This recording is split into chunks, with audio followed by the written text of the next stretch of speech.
contar um pouquinho quem é que está aqui. São alunos da graduação da arquitetura, são alunos que estão entre o 4º semestre e o último, né? A gente tem alunos que já estão no TCC, mas porque vieram te ouvir especificamente, não porque são matriculados, não porque estão matriculados nessa disciplina, porque essa disciplina está ali no meio do curso, né? 4º, 5º e 6º semestre. Eles têm que fazer essa disciplina 3 vezes. E ela existe, ela funciona quando existe a conversa aberta e pública. Então, essa é a nossa prática cotidiana. A gente recebe alguém, na terça-feira seguinte a gente debate sobre o que essa pessoa trouxe para a gente, sobre os efeitos dessa fala no nosso cotidiano. Legal. E aí, hoje, a gente está no começo do semestre, então você é a nossa primeiríssima fala, vai ser a abertura do período. Era uma vontade que eu tinha de conversar contigo, de trazer, né, esse trabalho, que, né, é meio trabalho, é meio militância, que está ali numa imbricagem que é difícil de discernir, né, de separar. A vida acaba transformando isso num todo, numa totalidade. E eu estava muito a fim de ouvir, porque eu acho que o que a gente faz na Santa Úrsula tem a ver com isso também, que não é uma militância partidária, mas é uma militância por uma outra pedagogia, por uma outra formação de arquiteto, e aí você sabe de arquitetas e arquitetos, você sabe que o curso tem um projeto pedagógico, né, que é desmontado e remontado. Enfim, acho que vai ser muito bacana te ouvir esse momento e nesse recorte, né, da arquitetura e a pandemia a partir de um território com uma favela que tem suas especificidades. A gente tem alguns alunos que moram na favela, então tem aí uma vontade de ouvir e reverberar o que você traz. Então é isso, eu te passo a palavra, não sei se algum aluno ou alguma aluna quer dar um bom dia, dar um alô, também vocês fiquem muito à vontade. E eu só queria te pedir... Oi, gente! Oi, bom dia! Bom dia! Bom dia! Bom dia! Bom dia, bom dia! Eu queria só que tu desse... Bom dia! Colocar teu cargo. Bom dia, gente, bom dia, Pedro. Que se a galera pode fazer pergunta enquanto você está falando ou se a gente guarda para o final. Aí fica meio a seu critério mesmo, de como você achar que fica mais legal para você. E eu acho que dos dois formatos funcionam, os dois formatos são interessantes, a gente vive os dois formatos, então estamos acostumados. Eu prefiro concentrar o debate para o final, e sendo uma mulher negra, eu tendo a me controlar o tempo, não tendo a impor a minha voz, não. Então, a gente combina um tempo para o debate e um tempo para a minha fala. A gente tem 1 hora e pouquinho, né? Isso, a gente pode ir até 12h50, não estamos obrigadas a nada, graças, inclusive, a nós, graças à nossa insistência. Então, a gente pode ir até 12h50, se você quiser, por exemplo, falar 1 horinha, terminar 12h30, e a gente ter 20 minutos de debate, ou quiser falar um pouco antes, e a gente já começa o debate ali, também fica a teu critério. Tá. Eu queria combinar da gente falar até meio-dia, são 11h25 aqui no meu celular. Tá, até meio-dia a gente fala e a gente abre os blocos, porque eu, sei lá, estou meio acostumada a esse papo, e eles são terríveis, eles vão encher a gente de perguntas, e isso é bom. E é legal também, porque eles podem falar mais e trocar mais, vamos fazer assim. E aí a gente combina desdobramento, se vocês quiserem se aprofundar algum tema depois, vamos fazendo assim, tá bom? Joia. Então, pessoal, a gente vai anotando, se vocês quiserem já colocar no chat alguma coisa, ou anotar no caderninho e falar depois, vocês fiquem aí pensando qual é o melhor método para vocês, e a gente faz essa repercussão quando a Tainá finalizar a fala dela. Claro. Então, tá aqui, o microfone é todo seu. Fechado. Bem, primeiro, obrigada demais. Acho que a Santa Úrsula é quase que um oásis na discussão dessa outra escola de arquitetura que a gente precisa construir e desenhar, né? Eu sou muito crítica ao ensino de arquitetura no Brasil, não é segredo para ninguém. Acho que a gente tem muito a reconstruir o debate da inserção do estudante de arquitetura na sociedade, como é que a gente constrói os novos paradigmas da arquitetura e do campo da cidade do urbanismo. Tem muita coisa para fazer, tem muita tarefa para tocar nesse campo, e eu acho que Santa Úrsula aqui no Rio, Escola da Cidade em São Paulo, pelo menos se provocam e se colocam nesse lugar de pensar outra pedagogia dentro do nosso campo. Então, fico sempre muito honrada. Mandem um beijo em Calafate, que sou apaixonada por ele. Um grande professor, um grande arquiteto. Mas, sem dúvida alguma, é um prazer sempre estar aqui, mesmo que virtualmente, né, desse jeito esquisito. Mas é uma honra estar aqui. Falar bem brevemente sobre mim, para quem não me conhece ou não está aproximado com a minha trajetória profissional. Eu tenho me reivindicado mais uma ativista das lutas urbanas do que qualquer outra coisa, mas sou uma arquiteta urbanista com uma longa trajetória na discussão de cidade, tanto no debate da cidade quanto no debate da arquitetura pública, né, do direito à arquitetura pública. Eu acho que são pautas importantes nesse novo ciclo, né, pensando o contexto do século XXI e quais são os desafios urgentes para a gente tocar. Eu me formei na UF, na Federal Fluminense, fiz a especialização na Fiocruz em Patrimônio e Cidade, né, em Gestão e Saúde da Cidade, e fiz mestrado em Urbanismo lá pelo ProUrb, né, o Programa de Pós-Graduação em Urbanismo da UFRJ. Paralelo a isso, né, e acho que anterior a isso, eu venho de uma militância que cai na arquitetura, que vem desde a pastoral de favelas, né? Eu fui igrejeira nos meus anos de adolescência. E a pastoral de favelas tinha uma formação muito construída nessa agenda urbana que formulou esse último ciclo de construção de agenda urbana do país, né? A ideia de participação popular, construção de conselhos comunitários, de como é que a gente estimula pautas urbanas urgentes nos territórios, enfim, eu venho dessa trajetória e por isso eu opto por arquitetura e urbanismo. Não tive aquela estrutura familiar, ou aquela rede familiar original, tradicional, da nossa categoria de arquitetos, né? Ou não era uma exímia desenhista antes de ingressar na universidade, não estudava artes plásticas ou coisa do tipo. Eu tive uma belíssima formação, né? Sou egressa do Colégio Pedro II, e isso me ajudou muito a passar não só para a loucura, que é o teste de habilidade específica, mas entrar na faculdade de arquitetura já com uma bagagem plástica e de entendimento de tridimensional, né? Pensar o mundo a partir de todas as dimensões. Nessa minha vida profissional, né, passando pela universidade, eu fui bolsista de iniciação científica, fui estudante extensionista, trabalhei sempre com a temática da favela, com regularização fundiária, sempre fui uma estagiária e uma estudante que circulou na temática da habitação, tive professores aí dessa trajetória também, acho que Maria Laís Pereira da Silva é uma grande referência para mim nessa área de debate, reflexão da favela. Tereza Carvalho, acho que também foi minha orientadora lá atrás na graduação, não vou falar a minha idade não, brincadeira. Mas, sem dúvida alguma, são referências importantes nessa junção entre favela e debate urbano. Já formada, eu virei minha área, né, minha atuação muito para projeto urbano mesmo.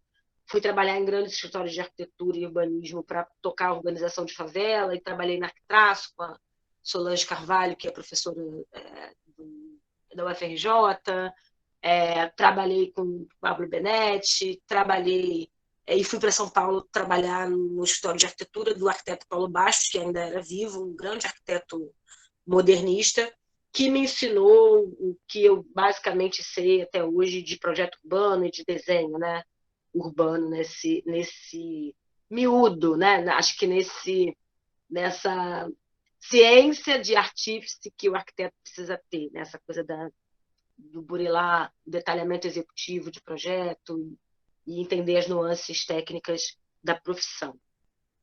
Eu volto para o Rio muito querendo tocar, né, meu conhecimento adquirido na área pública. Eu ingresso numa prefeitura da região metropolitana, que é Nova Iguaçu, como concursada, prestei concurso lá, e fui ser coordenadora de projeto, porque não tem nada, né? Em terra de céu que tem o olho é rei.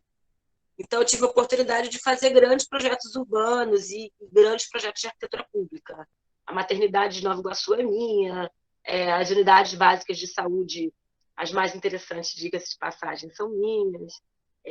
Projeto urbano, projeto de tudo, né? Vira meio médico de pobre. Tem que ser cardiologista, urologista, clínico geral, você tem que dar conta do projeto que cair na sua mão. E foi uma fase interessantíssima também da profissão.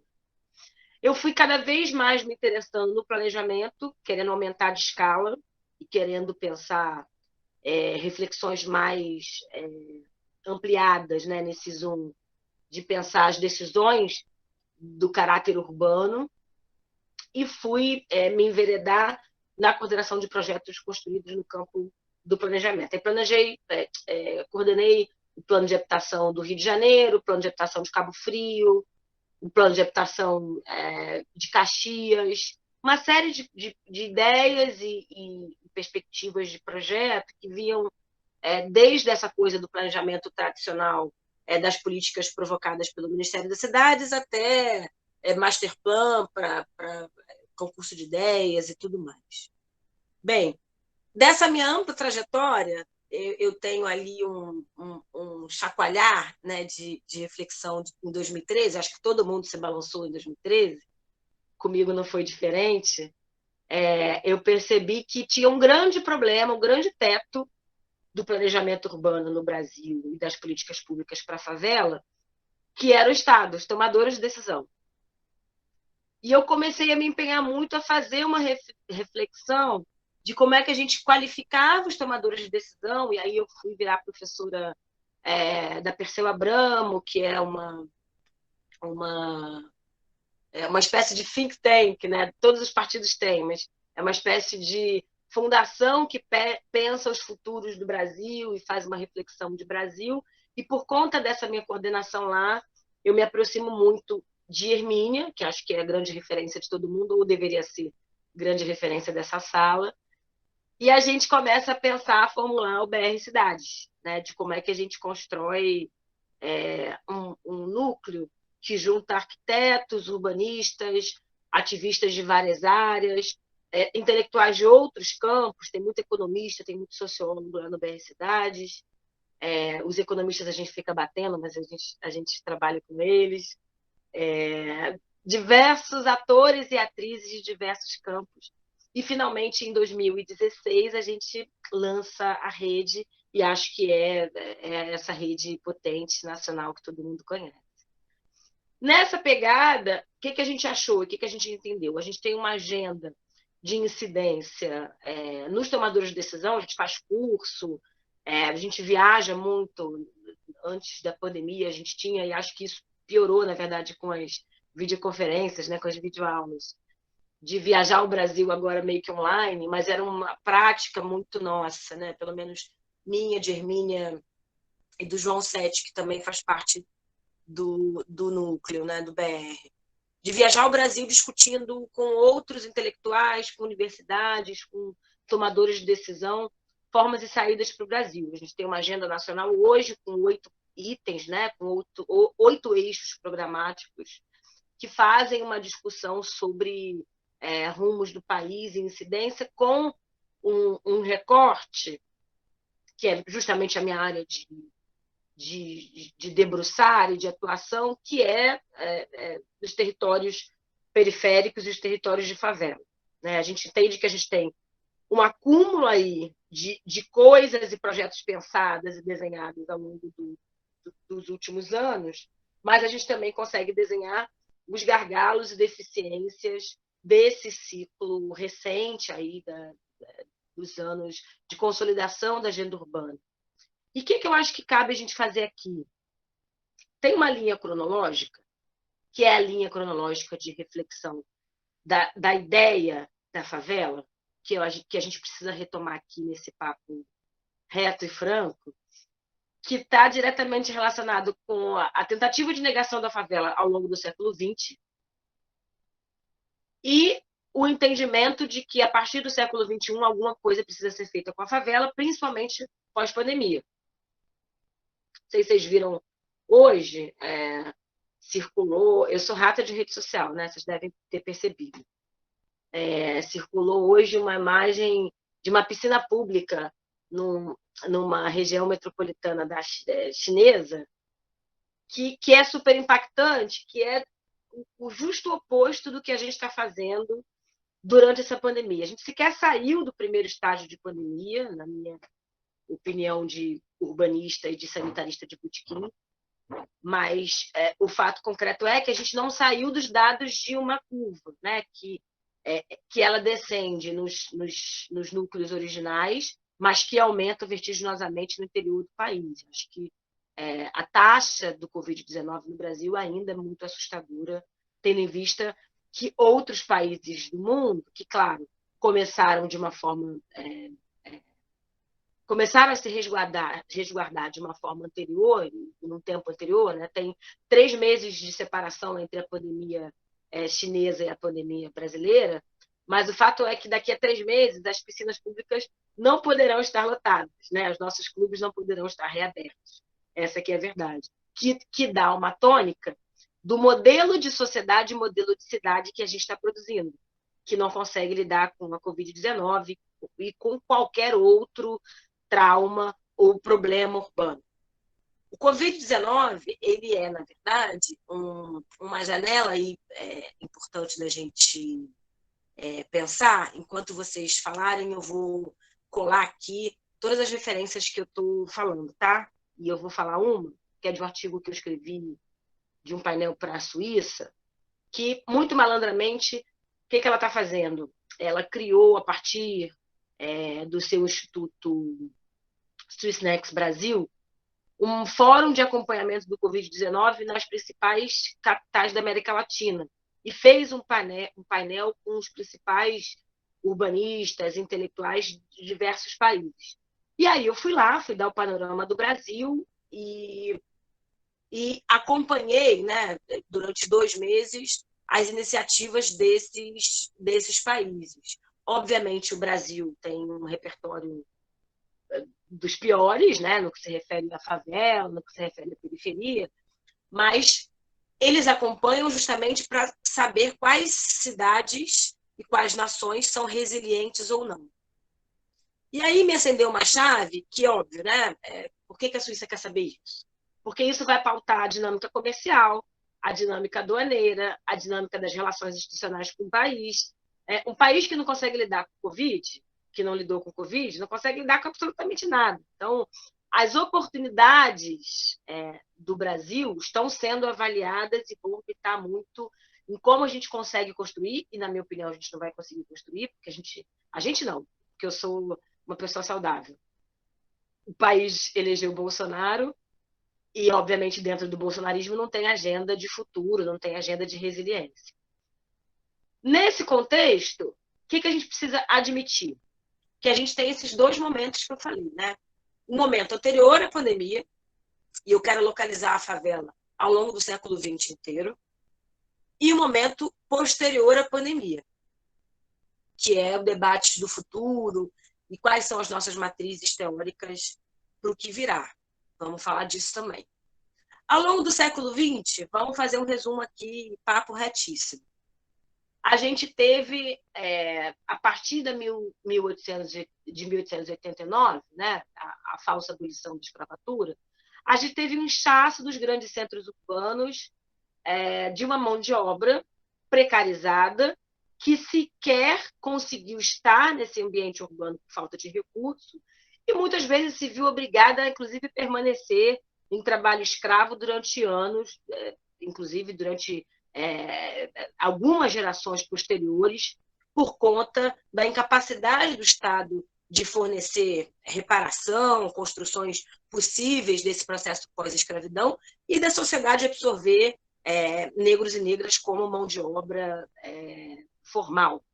A gente tem, inclusive, uma substituição da nossa classe trabalhadora a partir desse processo da abolição, que é a utilização da mão de obra de imigrantes vindos da Europa, vindos do Japão, dependendo do lugar da onde a gente está no país, né? Se a gente pegar os primeiros judeus do século XX que vieram para Rio e São Paulo, se a gente pegar japoneses que vieram em 1910, se a gente pegar a consolidação dos italianos e espanhóis na virada do século XIX para XX, inclusive com financiamento brasileiro para se consolidarem nas novas colônias, né? Pegar aqui exemplos de Petrópolis, Friburgo, aquele troço na Serra, que é bonitinho, que tem cogumelo. Vou lembrar. Enfim, esses territórios que serviram como bolsões de progresso, né, e que esvaziaram, de certa forma, o nosso investimento nessa classe trabalhadora pós-escrava, fez com que a gente tivesse uma massa de sobrantes, né, dentro da perspectiva do trabalhismo e do sistema capitalista. A massa de sobrantes foi para determinados territórios, e esses determinados territórios foram tratados assim como os sobrantes. Foram subalternizados nas políticas públicas e na construção de uma agenda urbana, numa construção de cidade. E aí, o que a gente tem? Núcleos urbanos, e aí vou pegar o exemplo do Rio de Janeiro para a gente se localizar, mas esse movimento aconteceu nas principais cidades, inclusive nas cidades planejadas. Aconteceu na Grande Belo Horizonte, aconteceu na Grande São Paulo. O momento de virada entre Brasil agrário, senzalista, e Brasil urbano, pós-senzalista, fez com que a gente construísse uma estrutura de cidade desatrelada da estrutura da cidade formal construída a partir da lógica das elites colocadas da burguesia. E aí, quando a gente pega isso no território, como é que fica? A gente tem o centro colonial, Rio de Janeiro, a gente tem a franja da burguesia dessa elite colonial, e aí, o que é essa elite colonial no Rio de Janeiro? Se a gente pega Rua do Lavradio, Rua Direita, Paço, Quadrilátero Imperial, o que era o Morro do Castelo, chegando ali num grande boulevard, né, da Rua do Passeio e da Rua das Marrecas, eu fechei o Quadrilátero Imperial aqui para vocês rapidinho, a gente tem um espraiamento disso da burguesia que parte para o Catete, consolidar a República Velha, e para o outro lado, Tia Ciata, que era, na verdade, a primeira zona de sacrifício do Rio de Janeiro. Canal do Mangue, o primeiro lixão, desembocando no Caju, que foi uma extensão de lugar para onde essa classe trabalhadora informal, onde pretos, pobres e polacos poderiam morar. E assim foi se dando o processo de expansão do Rio. À medida que eu urbanizo, à medida que eu lanço mão dos eixos rodoviários e ferroviários, eu vou expandindo essa cidade, consolidando e não popularizando os centros de poder e os centros burgueses, e eu vou espraiando pobreza e o mapa racial do Rio de Janeiro. O que a gente tem de consolidação no início do século XX? A favela é o território natural dos pobres que saíram dessa senzala. O subúrbio é o lugar natural do trabalhador formal, braçal, do operariado, e base desse capital industrial que ainda existia no Rio de Janeiro, tá, gente? Rio de Janeiro já foi uma capital industrial. Se a gente pegar Manguinhos, São Cristóvão, dos anos 20 e 30, se a gente pegar o entorno do Jacaré, Higienópolis é um bairro projetado em crescents jardins ingleses, né? Muito teoria e história do urbanismo agora. Mas a ideia original, quase que eugenista, de Higienópolis, e não à toa tem esse nome, era para dar dignidade aos trabalhadores formais das fábricas do Jacaré, ao longo do Rio Jacaré, que fica uma distância que, inclusive, dá para se ir a pé. Mas, nesse sentido de construção de uma cidade que funciona para determinada cor e classe, e o resto da cidade que não funciona para outra classe, a gente foi perpetuando também uma lógica que os arquitetos ajudaram a consolidar, que é a perpetuação do modelo da cidade que parece que funciona. E aí eu quero que vocês gravem muito esse parece que funciona, porque ele vai ser muito importante para o século XXI, quando a gente for falar depois da pandemia. O fato é que as favelas elas vão se consolidando como a única solução possível no curto prazo para que esses moradores, para que esses favelados tenham acesso à terra urbana. E ao longo do século XX, a gente foi consolidando políticas e práticas de tentativa de eugenização, de transformação dessa cidade em um modelo que mira poucos e não mira a grande maioria. E aí a gente teve a farra do boi urbano, na minha opinião, aqui no Rio de Janeiro. A gente teve visita do Corbusier fazendo croquis, e a gente tentou ser moderno. A gente tentou construir, e construímos, tiramos do papel um novo centro da cidade, como um novo centro de poder, que é a Barra da Tijuca, sem entender e sem mencionar o lugar dos pobres. Vamos combinar. A gente faz a abolição da escravatura em 89 e a gente começa as obras da Barra da Tijuca em 1971, se não me engano, se não estou com a memória fraca. Com 80 anos de distância, a gente repete o mesmo erro de projeto, que é não localizar o lugar dos pobres. E aí a gente começa a entender que Rio das Pedras, Cidade de Deus, são, na verdade, as novas favelas da Maré, as novas favelas de Manguinhos. Elas são os lugares que sobram nessa conjuntura de planejamento e de construção de cidade que expulsa e levianamente finge que essa população não existe. E, gente, não quero fazer aqui uma historicização dos processos de remoção que a favela tentou passar, mas você tentou de tudo. Você tentou de tudo nessa cidade e acho que Eduardo Paz talvez sintetize o último ciclo de remoção, né? O último grande ciclo de remoção, mas tendo a entender que parte desse processo de remoção e um certo ideário de desfavelização e de embelezamento do Rio de Janeiro continua possante na sociedade e muito latente entre nós, arquitetos e urbanistas. E aí esse é o meu campo de disputa fundamental, do ponto de vista teórico, do ponto de vista epistemológico, como é que a gente derruba essa ideia. Como é que a gente faz um papo direto aqui de que as favelas não vão desaparecer, gente. As favelas não vão desaparecer por quê? Porque, ora bolas, a gente não discute, o sistema arquiteto odeia discutir, fazer debate econômico, né?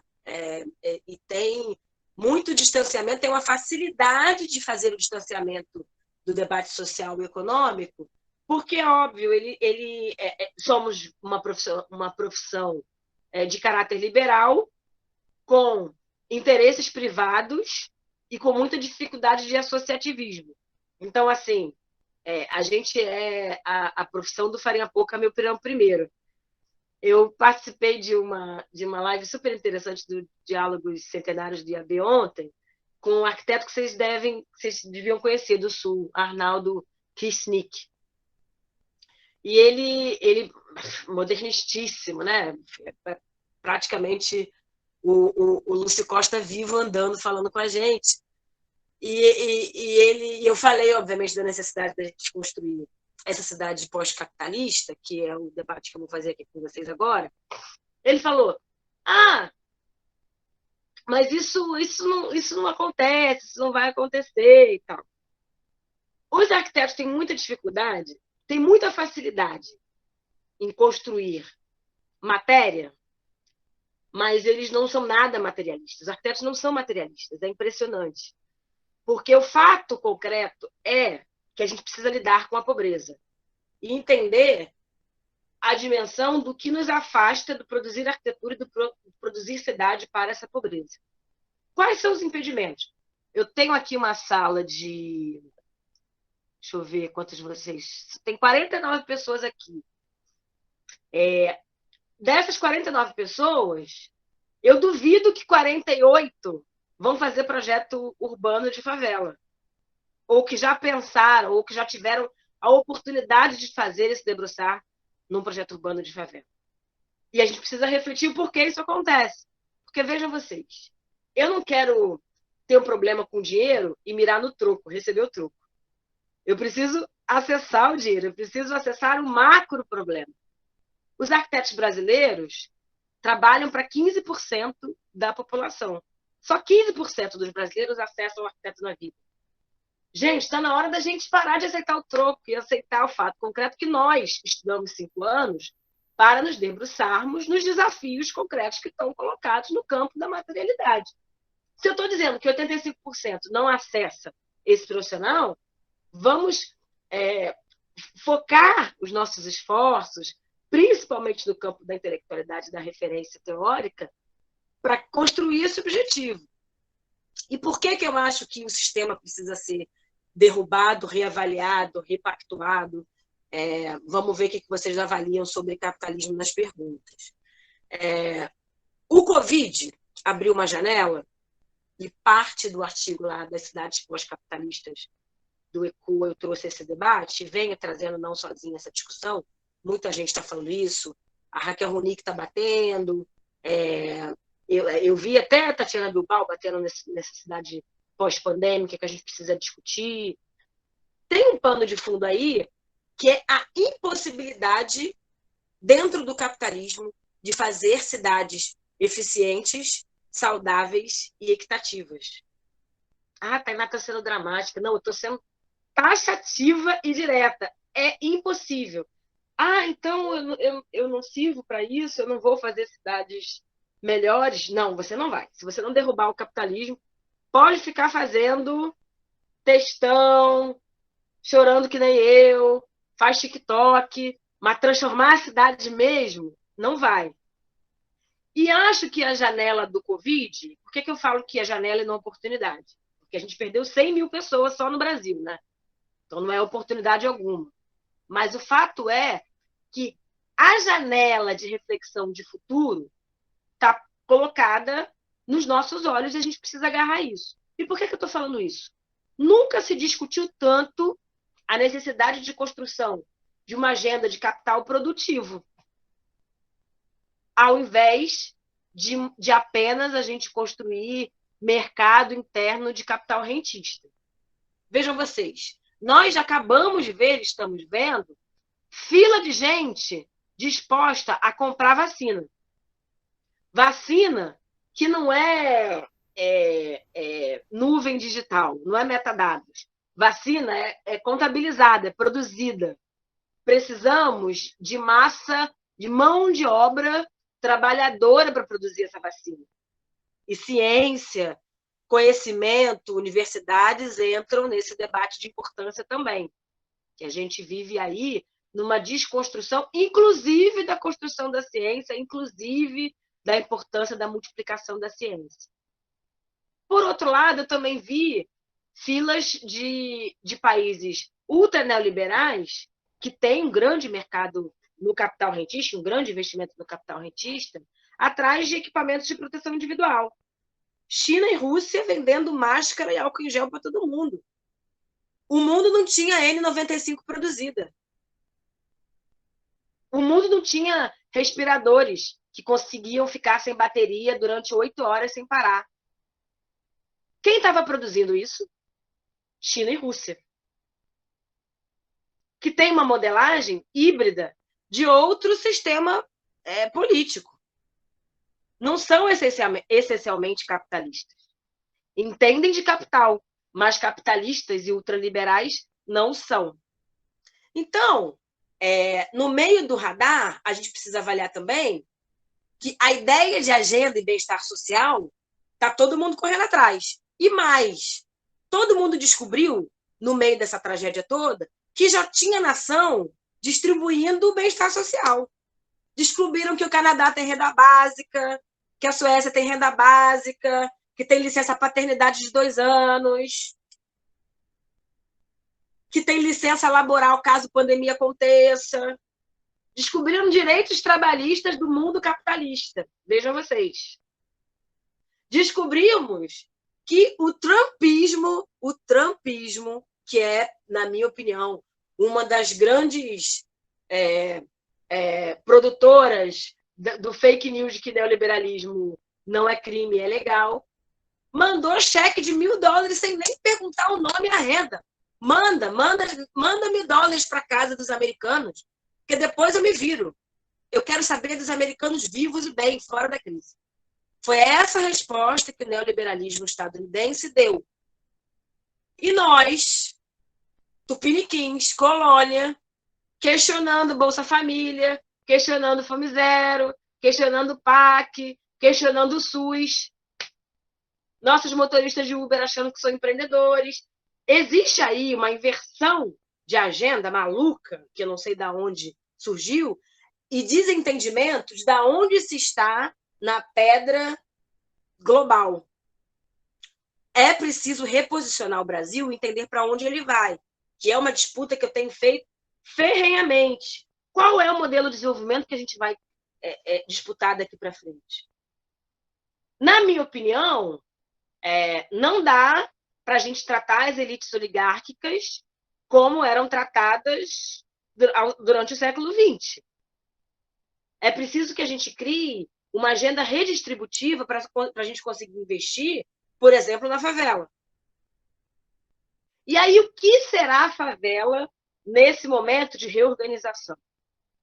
A gente fala muito, né, no campo da arquitetura, isso é culpa do Ian Gell, aquele sujeito que vocês adoram ler, cidade para as pessoas, o que importa são os indivíduos, não o sistema, vocês adoram ler essas groselhas. Mas quando a gente... vocês adoram. E aí eu vou pegar 2 livrinhos, que eu acho que são importantes aqui, e que eu separei para a aula, que é Guerra dos Lugares, da nossa amiga Raquel, que tem um livrinho aqui de quase 400 páginas, que é para dizer o seguinte: é preciso que no próximo ciclo a gente descolonize a terra urbana e a gente retire o poder fundiário da mão das elites. Porque não dá mais. Porque, gente, desde as capitanias hereditárias até agora, todo mundo diz que é dono de terra nesse país, menos os pobres. O mapa racial de propriedade no Brasil é uma coisa que é muito interessante e é um dado super fácil de gravar. 1% das terras brasileiras regularizadas estão na mão de negros e negras. 1%. 99% está na mão de brancos. E vocês imaginam qual é a renda média dos proprietários do Brasil? Estou falando de propriedade, gente. Regular, quitada. Não é aquele RGI da casinha de Saquarema que vocês estão pagando ainda não, tá? Estou falando de terra formal, terra valorizada, terra urbana, terra... Não é título de posse que a mamãe Matilde deixou. Não estou falando disso. Estou falando de propriedade, terra, hectares, alqueires. A renda média dos proprietários de terra urbana brasileiros está, em média, de 17 salários mínimos. A média. Vá saber qual é a renda máxima e mínima dessa loucura. Deve estar entre 10 e 30, 10 e 35, sei lá. Nesse sentido, por que eu estou focando muito e querendo começar o debate a partir da terra? Porque as favelas, elas são território. E eu acho que é urgente a gente construir uma ideia de legitimação dessas terras que não podem ser retomadas. Porque, inclusive, terra, num curtíssimo período de tempo, será dinheiro. Os grandes projetos de renovação, gentrificação dos grandes centros urbanos da cidade miraram a remoção dos pobres para a construção de mais-valia urbana. Eu tiro a favela do Parque Piraquê para construir um parquezinho, para valorizar a lagoa. Eu tiro a favela do Mendanha para construir projetos na Baixa de Jacarepaguá. Eu tiro o pessoal do Tia Seata para construir a Cidade Nova. Eu passo o trator. E como as cidades entrarão em crise óbvia nos próximos anos, por conta do bolsonarismo, por conta da crise, por conta do Covid, por conta de uma série de agentes aí que a gente tem que administrar e entender, é fato concreto que é preciso garantir essa propriedade para os legítimos proprietários antes que malandro passe e diga que tem um título grilado. No outro ponto, eu acho que as matrizes do desenvolvimento alteradas vão alterar, inclusive, as relações que a gente tem com a cidade, tá? Eu não acredito em ciclo pós-pandemia, eu acredito no ciclo de outras relações sociais urbanas. Tainá, o que é isso? Os valores que a gente vai dar aos recursos naturais terão que ser outros. Um dos grandes problemas do Covid-19 é a crise hídrica, que ele, obviamente, expõe. Não dá para fazer o hashtag Fica em Casa se dentro da minha casa não tem água. Então, nesse sentido, a disputa da água, na minha opinião, vai se dar entre os ciclos virais da história. E falar que, por exemplo, se a gente engrenar num caminho que China engrenou, né, de 8 em 8 anos no ciclo viral, eu não sei se vocês lembram aqui que a gente, uns 10 anos atrás, uns 8 anos atrás, passou pelo H1N1. Inclusive, a gente começou a usar álcool em gel por conta do H1N1. O tipo de H1N1 que veio para o Brasil é bem mais tranquilo, é gripe mesmo. Fica ruim, tem uma febre de 40 graus e sobrevive. A H1N1, a MERS, que acometeu China, foi muito impactante. A gripe suína foi muito impactante. Teve outra escala. Então, eles estão, bem ou mal, assim como o território africano em alguns países com ebola, estão adaptados à lógica de resiliência aos processos virais. E se a gente pegar a régua dessa Covid, muito provavelmente, num período muito menor, nós teremos outro ciclo. Porque, gente, a gente não está falando de mudanças climáticas. O Covid-19 tem grande proximidade com a discussão climática e a discussão ambiental, os problemas e a crise ambiental que a gente não está fazendo. Esse vírus que antes estava confinado em alguma mata, em alguma floresta, passou, de alguma forma, para a cadeia animal e para a cadeia humana. Nós estamos nos preparando para dar conta de um desmatamento amazônico que vai liberar uma série de vírus? Não estamos. Porque não é só perder o pulmão do mundo, gente. É porque nem pulmão do mundo é. Isso é balela. O problema é mexer com uma estrutura e uma dinâmica ecossistêmica que impacta não só esse território ao redor de Amazônia, mas todo o ecossistema brasileiro. E aí a gente vai enfrentar qualquer ciclo viral sem água, com 50% de domicílios sem água, com a ampla maioria da periferia se transportando durante 2 horas e meia por dia num transporte, numa casa, fazendo isolamento social que não tem janela, que é um porão da Rocinha. Não sei se vocês já fizeram visita técnica à Rocinha ou alguma favela tão crônica quanto. Mas o bicho está comendo e de forma sinistra na condição de habitabilidade do Rio de Janeiro e do país. Nosso problema nunca foi déficit habitacional, esqueçam isso. Nosso problema é melhoria habitacional. A questão fundante da moradia no Brasil, do debate da favela no Brasil, está na inadequação habitacional. E pior, sabem qual é a taxa que mais impacta a inadequação habitacional?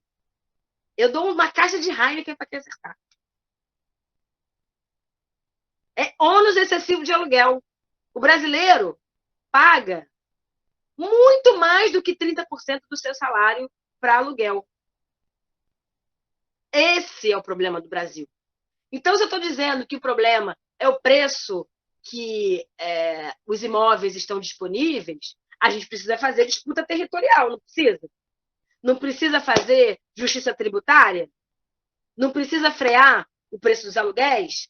Não precisa passar fora os imóveis vazios de Copacabana que estão disponíveis para Airbnb só 2 vezes no ano? Precisa. Essa disputa não vejo vocês fazendo. Vocês ficam fazendo desfavelizar, vamos gastar dinheiro do Estado para urbanizar a favela. Por que a gente não está disputando a terra dos ricos? Vejam vocês. Eu acho que estudantes de favela do Complexo do Alemão, que querem estudar no Parque Lage, fazer artes plásticas, topariam morar na Gávea, no imóvel vazio. Tem bando de imóvel vazio lá. Quem mexe em ArcGIS sabe. Rapidinho de fazer esse mapa. Então, as disputas do próximo ciclo vão se dar também nessa caixa que a gente está combinando aqui, do privilégio urbano, que precisa ser rifado. Para fechar, eu acho que os valores de garantia de qualidade de vida vão mudar. Eu entendo muito que o capitalismo nos retira tempo, inclusive, de refletir sobre essas questões. Mas o Covid deu uma porrada violenta nessa história do trabalho remoto, onde todo mundo se viu, eu estou falando todo mundo classe média, tá? Porque eu já estava ligada nesse rolê. Todo mundo se viu na sobrecarga mental e doméstica. E aí todo mundo sacou que não tem tempo. Os intelectuais estão sacando que se a empregada não vem, se a favela não vem para sua casa, não pode ir para sua casa, eu preciso de mais tempo. E como é que eu faço mais tempo se eu tenho um empregador? O meu empregador precisa das minhas 8, 10 horas? Quem paga essa mais-valia? Quem paga o nosso trabalho doméstico? Quem deveria pagar o nosso trabalho doméstico? A gente vai optar explorar alguém, hiperexplorar alguém, pagar R$150 de diária, para alguém ficar na ponta do Covid, perder um filho do 9º andar de um prédio pelo racismo que nem aconteceu em Recife, para dar conta do capitalismo?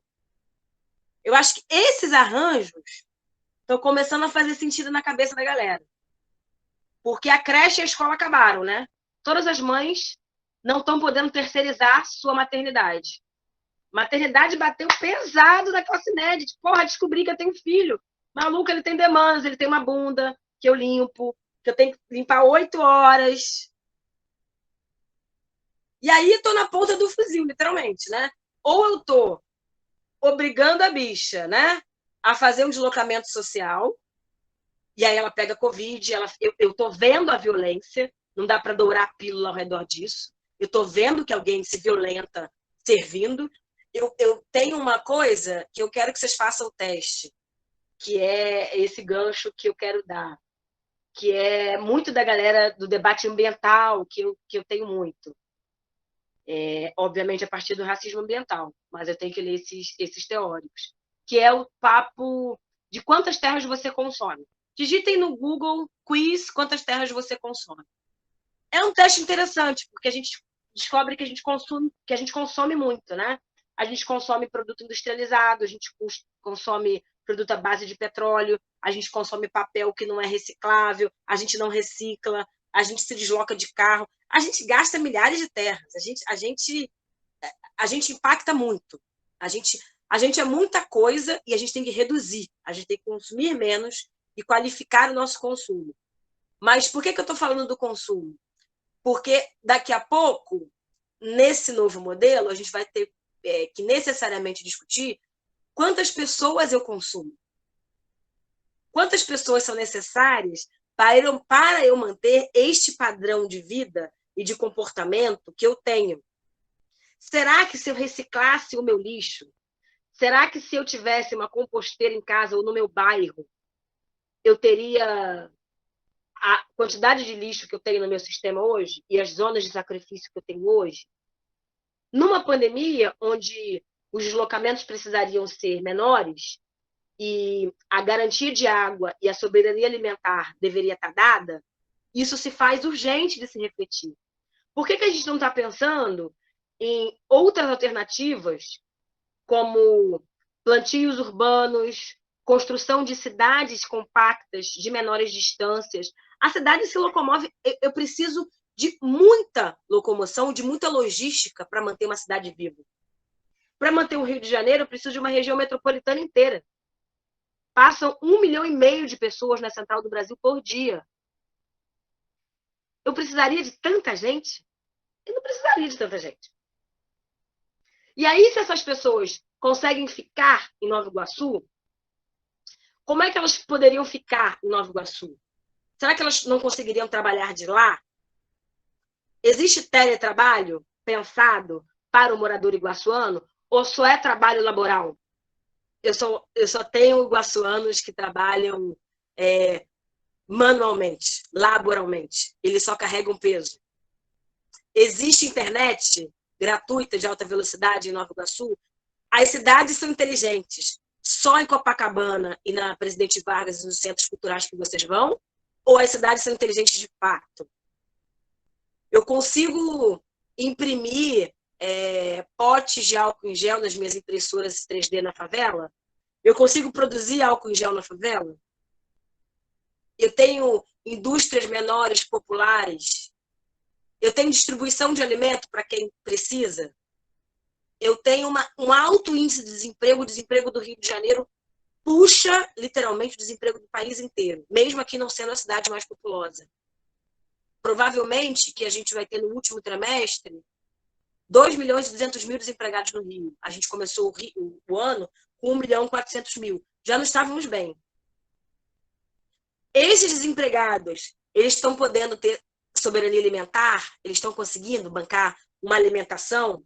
Um preto favelado hoje, gente, consome 70% de produto industrializado. 70% é de traquinas, miojo e refrigerante. Não tem projetinho de bem viver de vocês, projetinho de cidade inteligente de vocês, que reflita sobre isso. Não estão refletindo. Porque a gente não está atacando o real problema. E aí, o que eu acho que a gente tem que fazer? Como é que a gente faz da favela um hub de inteligências urbanas e de oportunidades urbanas? Se a gente pega o Complexo do Alemão e pensa que ali tem uma lagoa, que o poder público não está nem aí, tem 8 nascentes de rios, 8 rios saem do Complexo do Alemão. 8 rios. E aí, nesse futuro que o Francesco Boeri fala, que o pessoal da Bauhaus está falando, aquela galera do mundo bizarro da Europa, a gente não discute como é que a gente constrói oportunidades urbanas com as nossas potências. Porque, vamos combinar, não tem nenhuma cidade europeia hoje, num centro urbano. Londres não tem 8 nascentes de rio. O Rio de Janeiro tem. Aonde está? No Complexo Alemão. O Rio de Janeiro tem as 2 maiores florestas urbanas do planeta. E que a gente não faz projeto. Olha, eu sou chamada para várias bancas de dissertação e de TFG, trabalho final de graduação. Vocês não falam do Parque da Pedra Branca. Vocês não falam do Zona Oeste. Vocês não falam do potencial rural que o Rio de Janeiro tem. Aonde e com que dinheiro os pobres do Rio de Janeiro vão comprar tomate daqui a 50 anos? Aonde a gente vai ter criança comendo fruta e legume na favela daqui a 50 anos? Vocês acham que é o capitalismo que vai resolver? Não vai. E é função nossa provocar temas e trazer soluções. E aí eu sou muito pragmática, sou urbanista mesmo nessa história. Quais são as soluções urbanas que a gente está trazendo para o Rio? Meu último grande projeto assim, de refletir a cidade, para fechar mesmo que eu quero ouvir vocês, foi o projeto de curadoria da Bienal de Arte. Vamos ter uma Bienal de Arte quando tudo isso passar aqui no Rio, cujo tema, estou dando spoiler, é Rio, Água e Tecnologia. E aí eu achei o máximo, né? Pensar o Rio de Janeiro a partir da água, a partir do nosso recurso, dos nossos recursos hídricos, e pensar novas tecnologias, novas possibilidades em cima disso. E, nossa, foi uma viagem, assim, desde pensar a barca Maré Praça 15, que não tem... Por que não tem esse circuito, né, de barca? Já pensaram nisso? Por que a gente não vai da Maré até a Praça 15 de barca? Podia, né? Podia. Por que a gente não tem o Rio Pavuna funcionando como escoamento de transporte até a Baía de Guanabara? Por que a gente não pode pensar as nascentes das nossas favelas funcionando como fontes de água e de energia daqui a 100 anos? Gente, o povo está tomando banho no Rio Sena, que foi um dos rios mais poluídos do mundo. Por que a gente não pode pensar potente para as nossas cidades, para o nosso território? E aí eu acho que a grande provocação que eu termino aqui minha fala é: a gente quer, e a gente está acostumado e moldado, a pensar a cidade a partir de qual centralidade? A construir qual potência?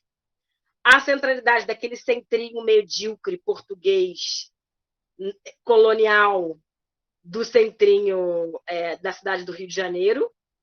E eu digo que é medíocre porque a arquitetura portuguesa é muito mal jambrada e muito mal organizada a partir das nossas necessidades dos trópicos. Quem anda no Saara e quem já bebeu ali na Rua do Lavradio sabe que é um puta cheiro de mofo, porque as paredes e aquela arquitetura não condizem com a nossa arquitetura, com a nossa temperatura e com a nossa vivência climática. E é hora de pensar o novo. Quais serão o nosso empenho e as nossas matrizes teóricas no século XXI?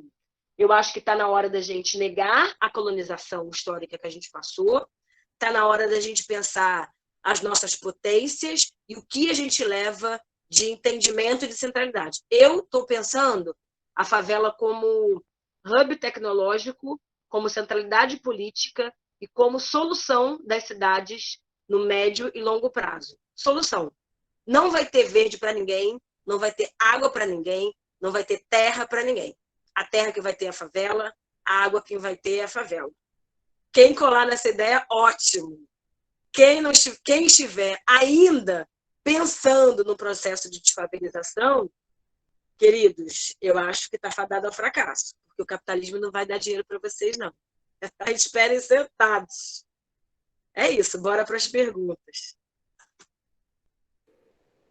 Eita, como é que a gente vai para as perguntas agora? Tá todo mundo desconcertado, né? Pelo menos eu estou sentindo aí na carinha de vocês. Mas, desconcertado no sentido de que, de fato, uma forma que a gente entrou em sala de aula foi desmontada, né? Há muitas perguntas no sentido da gente tentar... faltou um segundo livro, tu ia sugerir 2. Produção pós-moderna, do Harvey. Do Harvey, clássico. Então, não posso deixar de agradecer, né, essa fala de um corte muito preciso, né, de uma dedicação muito precisa com relação a um caminho, tudo nosso, nada dele, exatamente, Silvia. Um caminho... Que foi isso? Vocês estão me ouvindo muito. E a Silvia não é nossa aluna, pelo menos eu não lembro, ela deve estar aqui e viu. Maravilhosa.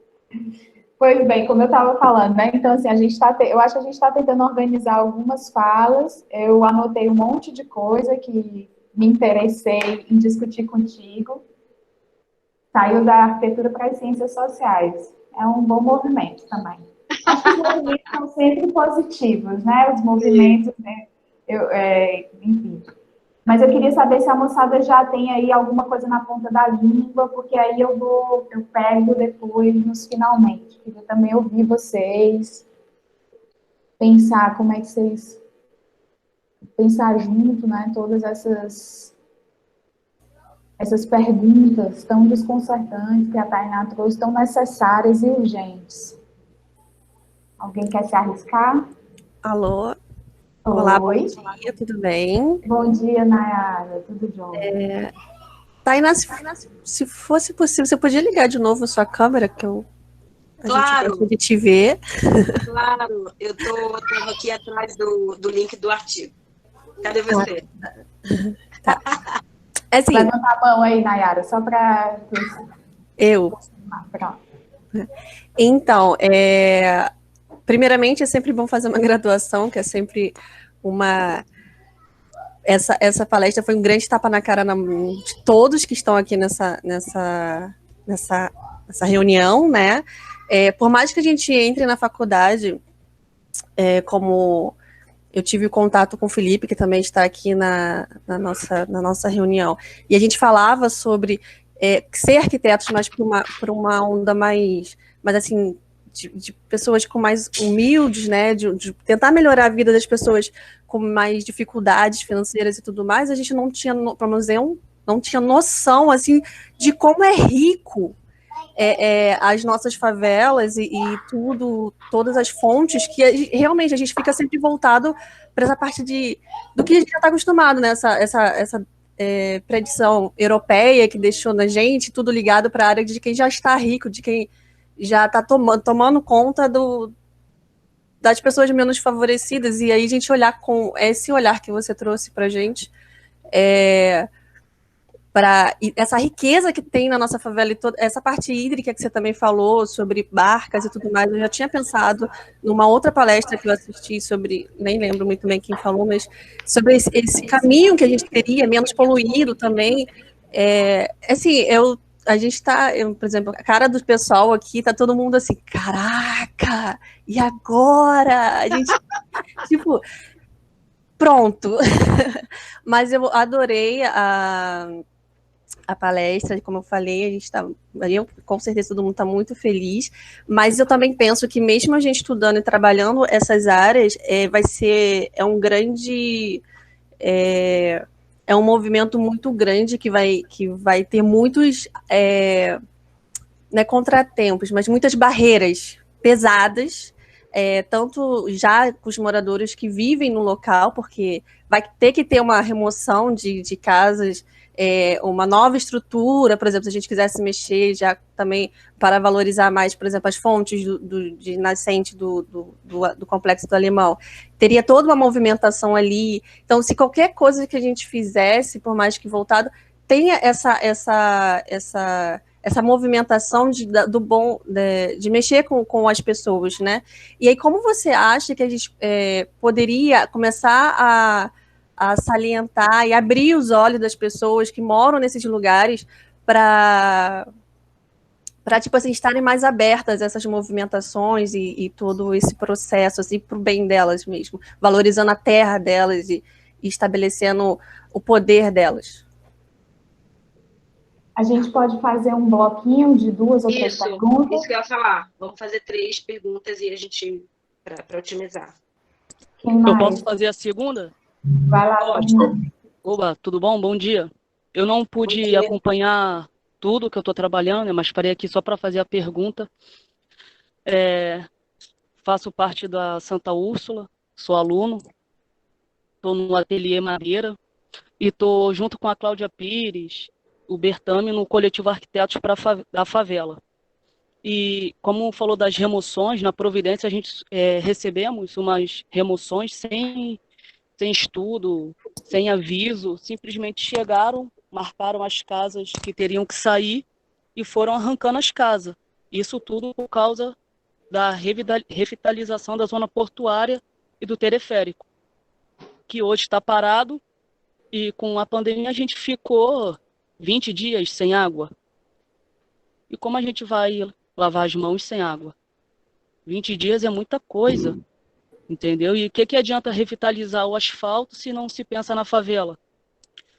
Como falou do complexo, entre outros, da Maré, tem vários projetos em favelas que repensa como pode ser integrado o novo com o antigo, né? Que já está ali. Tem o da Babilônia, Chapéu Mangueira, que tenta trabalhar energias renováveis, instalando painéis solares nas habitações, nas casas, e a gente aqui no Morro da Providência, que está tentando fazer essa instalação desse escritório, que é para atender a comunidade. É isso. Boa. Vai lá, Felipe. Vai lá, Felipe. Então, Tainá, assim, foi um tapa na cara em milhões de coisas, mas outras coisas com relação ao capitalismo, como o funcionamento, essa estrutura neoliberal, isso para mim já é uma coisa que eu questiono já há muito tempo.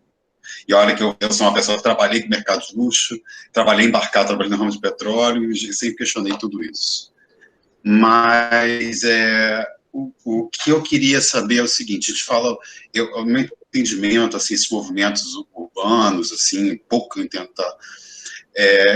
A gente fala muito de resistência, e para mim, na minha humilde opinião, quando eu falo de resistência, eu tenho que pensar em como fazer com que diferentes grupos que lutam por diferentes causas entendam que, na verdade, as causas estão todas interligadas. Então, se você, às vezes, fala só de uma coisa, de uma minoria, se você se encaixa na minoria e fala somente dela, esquece das outras, você acaba que você está se perdendo nesse meio do caminho.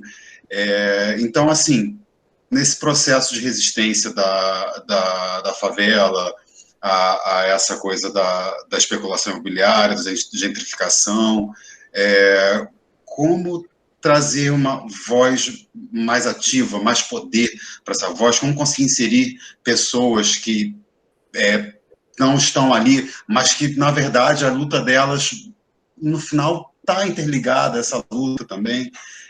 Por exemplo, eu estou só lembrando de uma coisa que veio agora, foi que você falou da discussão do espaço dos ricos, né? Por que esse espaço não é discutido, né? Por que esse espaço não esse espaço está sendo discutido? Mas, por exemplo, agora, não sei se isso é alguma coisa que você viu, né? Mas houve uma tomada de um prédio, né? De um prédio antigo em Copacabana, para abrigar um grupo LGBTQI, né? Pessoas que foram abandonadas pelo movimento, até é uma ONG, né? A Casa Nem. Isso. E a decisão judicial para desapropriação daquilo, eu achei tão absurda, né? Que falava justamente do risco daquelas pessoas estarem naquele imóvel, que o imóvel tinha risco estrutural, por causa de estrutura, de lixo, tá, mas aí você fala que vai desapropriar por causa do risco, e você não dá uma solução, você não... Tá, e onde essas pessoas vão parar? Eu falo disso. Você tem outras... Você tem, por exemplo, a comunidade LGBTQI ali lutando também. Por que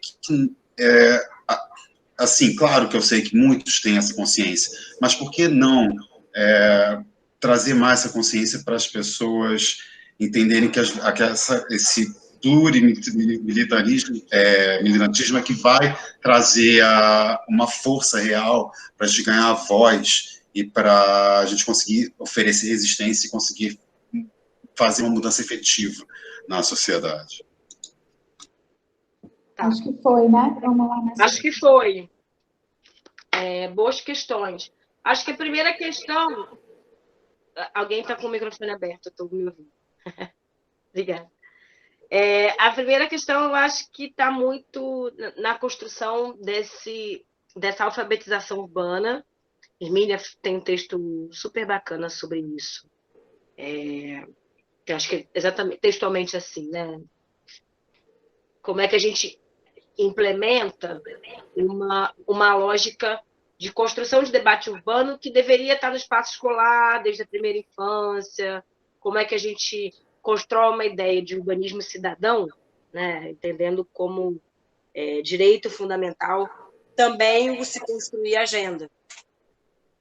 E o que é isso? Né? Na área do planejamento, isso para mim é muito claro. Assim, tem exercícios de planejamento urbano, de construção de agenda urbana, que vai desde as crianças até idosos, outras formas de pensar a cidade, que insere atores e atrizes de outra forma do que aqui no Brasil, que é muito hermético, né? Não sei quantas pessoas já participaram de de reuniões sobre plano diretor, mas é tudo muito descasado da realidade das pessoas, né? Descasado da realidade dos territórios. As pessoas têm muita dificuldade de se ver, de se enxergar nesses processos de decisão. Então, eu acho que um movimento de educação urbana, né, nesse sentido de civilidade urbana, de se tornar sujeito e protagonista da cidade, é a grande chave. O Luiz, abraço. Lembrei de ti quando você começou a falar. Obrigada. Imagina, querido. Eu acho que essa chave... Bom, vocês sabem que eu fui amplamente questionadora, fui uma profissional que questionou muito o legado do Porto e o projeto do Porto Maravilha, né? Na época, eu fui taxada de não olhar para o futuro, de perder oportunidades, e na verdade, eu estava avaliando não necessariamente a construção dos jogos, que parte dos setores da esquerda questionaram muito. Eu acho que se a gente tivesse democracia, os jogos tinham que vir mesmo, mas o fato é que os Jogos Olímpicos eles foram sequestrados por duas coisas. Pelo ranço, pela sanha coronelista e corrupta que está entregada nas nossas elites tomadoras de decisão, nossos quadros institucionais são muito ruins, né? São muito precários, os nossos últimos governadores, os nossos quadros são muito ruins. Até o povo que vocês estão com saudade, tipo Eduardo Paes, é muito desqualificado do ponto de vista de construção de agenda urbana, né? Haja vista o que está colocado aí agora para nós no Porto Maravilha. O que a gente vai fazer com o Porto Maravilha, gente? Eu acho que daqui a pouco a gente tem que fazer um concurso de ideias para saber o que vai fazer com aquilo. Porque é um bando de elefante branco para todos os lados e que foi muito descolado da ideia da gente pensar esse legado. O que a gente faz depois, né? O que eu vou fazer com 2 teleféricos cuja manutenção é muito maior do que o valor da passagem que eu vou cobrar? Ninguém vai pagar R$10 para acessar um teleférico. Então, assim, tem uma obviedade aí de mistura de corrupção com incompetência de planejamento urbano que são gritantes. Tem uma coisa que, de fato, é uma junção dos dois. Tem uma coisa que é só corrupção e tem uma coisa que é só ignorância mesmo, falta de arquiteto e urbanista consciente e consequente, né? Porque também, aos arquitetos que participaram e defenderam e tal, tinha uma visão muito estreita, por isso que eu foco muito em vir ao espaço da universidade, em lançar essas palestras, porque vocês são fundamentais para a reversão desse quadro. Os arquitetos urbanistas que estão colocados aí são muito medíocres do ponto de vista de entendimento de futuro. E vocês não podem ser isso. É fundamental que vocês tenham entendência da magnitude que vocês são, porque vocês são referência. Independente de vocês estarem no mercado de luxo, independente de vocês estarem fazendo detalhamento de banheiro, os arquitetos são ouvidos em suas diversas áreas para falar sobre o debate amplo da sociedade, porque quem projeta futuras materialidades também é chamado e reivindicado a pensar o futuro. Então, é papel nosso ter essa leitura também muito clara de quais atores e sujeitos a gente quer dar atenção na sociedade e qual o projeto de cidade que está posto. O projeto de sociedade que estava posto lá no Porto era um projeto de exclusão. Era um projeto de que ia todo mundo virar classe média ou que a gente ia atrair uma grande classe média do milagre que ia expulsar os pobres ou que aqueles pobres moradores iriam ou ser mão de obra para essa nova classe média de lá ou virariam classe média. É um delírio completo de classe e um descolamento da realidade brasileira, né? Então, assim, a pobreza continua, o que vocês chamam, né, de badalhoca. As badalhocas projetadas continuam e a gente tem algumas aberrações na cidade. Eu acho que os teleféricos, eles ainda são equipamentos que no pior do pior, no ciclo futuro, se a gente tiver muito dinheiro no ciclo futuro, que a gente não vai ter, tipo, esqueça, mas se a gente achar petróleo no meio da Baía de Guanabara, a gente vai poder reconstruir e reequipar o teleférico, tanto da Providência quanto do Alemão. Se a gente não achar o petróleo no meio da Baía de Guanabara, a gente vai ser obrigado a demolir aquilo. Assim como a gente vai ter que demolir o rio de 7 quilômetros em Deodoro. Vocês sabem que tem um rio artificial para canoagem de 7 quilômetros em Deodoro? Pois é, tem. A gente precisa rever o que a gente vai fazer com o velódromo. Eu não sei quantos aqui fazem ciclismo olímpico, mas os ciclistas, e na verdade, os esportistas do Rio de Janeiro, todos foram perdidos para outros estados. A gente só ficou com os equipamentos urbanos. A gente vai dar conta de cuidar do campo de golfe olímpico que a gente construiu, de arquitetos renomadíssimos, inclusive? Fez sentido construir um campo de golfe quando tem gente morrendo, sem casa, de Covid-19? Não tem. Então, assim, eu acho, claro, que os arquitetos precisam trabalhar para comer, mas eu acho também que os arquitetos precisam ter maturidade de saber a importância que tem, né? A minha avó tem um ditado que eu acho maravilhoso, encantador, que eu levo para a vida, que é muito simples. Minha avó é uma teórica, uma intelectual orgânica, clássica desse Brasil profundo. Quem dorme com os olhos dos outros não acorda na hora que quer. Quem não entender o Brasil agora vai ser colocado no novo ciclo à mercê desses interesses, que não necessariamente são os interesses da cidade. Acho que é importante a gente começar a se aprofundar de forma muito qualificada na universidade sobre isso. Os projetos que a gente faz, que a gente evoca e que a gente constrói na universidade formulam e teorizam os rumos urbanos da cidade.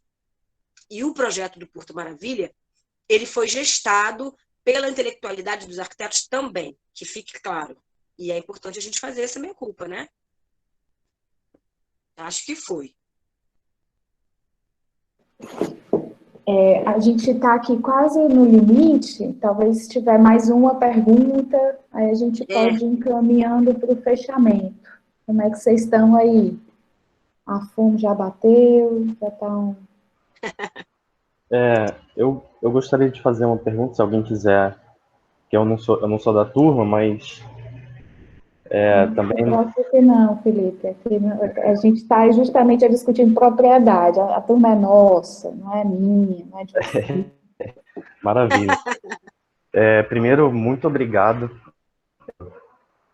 Eu fico muito feliz de ter uma representante como você, assim, de ter essa oportunidade. A sua trajetória é incrível e eu acho que fica uma coisa aqui no ar, que é na pergunta dos alunos, que é como que a gente consegue fazer uma trajetória digna num cenário em que as crescem de forma descontrolada, muitos arquitetos se formando, os problemas só crescem, de repente a solução é desconstruir, né, e não construir mais.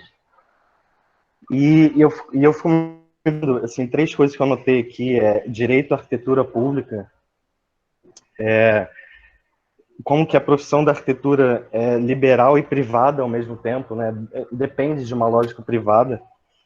E por que a gente não faz projeto urbano para favela? E aí eu penso que, assim, tem uma trajetória imensa até a gente conseguir ter alguma influência no nosso trabalho. A gente precisa se submeter, né, minimamente a uma demanda pelo mercado, né, uma demanda produzida, que eu acho. E a minha pergunta é, qual o papel do urbanismo tático, que é uma coisa que me mantém muito vivo, de ver que eu vejo que é muito direto e que é muito acessível. Nós estudantes, por exemplo, numa condição de pré-arquitetos e numa condição de poder produzir cidade no pequeno gesto, né? Então, eu gostaria de saber de você, assim, que é uma super referência para mim, se você acha que o urbanismo tático tem um papel nessa produção de Claro. Eu acho que tem. Obrigada por você achar que eu sou uma referência, querido. Vocês todos são. Eu vou falar muito desse meu lugar de...